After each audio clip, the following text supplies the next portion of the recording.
This week's show opens with a red sports car arriving at the arena and LA Knight gets out. Knight is on the hunt for Grayson Waller and he makes his way to the ring. Waller doesn't appear and Knight says he figured as much, he'd have to turn his back for Waller to come out. Knight says Waller sabotaged him at Halloween Havoc, tried to stop him from reaching the arena, then he tried to take him out at War Games but couldn't get the job done. Finally, Waller comes out to the stage holding an envelope. He has a restraining order for Knight. Waller gives the restraining order to Knight, who reads that he can't come within 50 feet or he gets arrested. Knight says it's fine because Waller doesn't have a restraining order against this man. Dexter Lumis's music hits and Waller freaks out. Waller stares at the entrance and waits but Loomis comes out from under the ring behind him. Then a match started between Grayson Waller versus Dexter Lumis. During the match, a large man attacks Loomis and sends him back into the ring. Then Waller hits a rolling stunner and won the match via pinfall.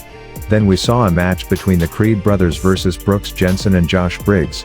This was a quarter-finals match of the Dusty Rhodes Tag Team Classic Tournament, and the winner of this match was the Creed brothers defeated Brooks Jensen and Josh Briggs via pinfall, and qualifies for the next round.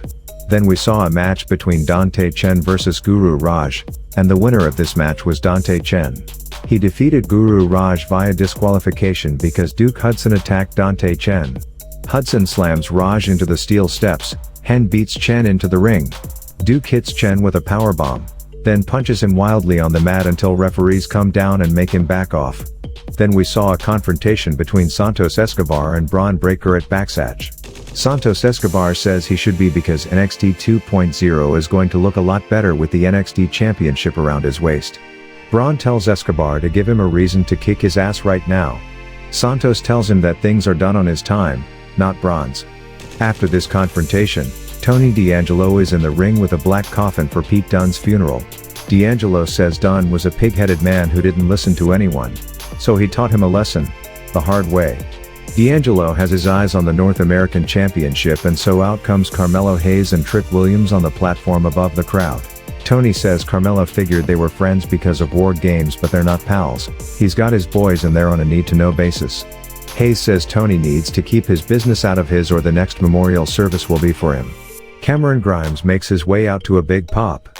Grimes says he told Hayes to his face, like a man, that he was coming for that North American Championship. Hayes says Grimes and D'Angelo can go one-on-one and the winner gets a shot.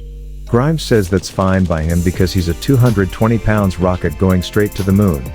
Tony runs at Grimes but he avoids him, grabs the memorial photo of Dunne, and slams it over Tony's head. Next we saw a match between Kaylee Ray and Ivy Nile. Ivy Nile shocks the world by beating Kaylee Ray via pinfall. Mandy rushes into the ring and attacks Ray and the two of them brawl around the ring. Gigi Dolan and JC Jane come down to help Mandy but then Indy Hartwell and Persia Pirotta drag Mandy out of the ring before getting inside and teaming the odds for Ray. Toxic Attraction is sent from the ring and the two teams glare at each other. The next match happened between Legado del Fantasma versus Idris Enof and Malik Blade. This was the second quarterfinal match for the Dusty Rhodes Tag Team Classic, and the result of this match was Malik Blade and Idris Enof defeated Legado del Fantasma via pinfall, and qualified for the next round. The next match happened between Dakota Kai versus Yuliza, and the result of this match was Dakota Kai defeated Yuliza via pinfall. In the main event, we saw a match between Walter versus Roderick Strong, and the result of this match was Walter defeated Roderick Strong via pinfall after hitting a powerbomb.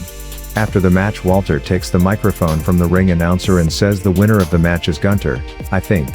Eichner and Berthel rush down and attack Strong, only for Diamond Mine to come down and try to even the odds. The show ends with the two factions brawling as the fans chant NXT.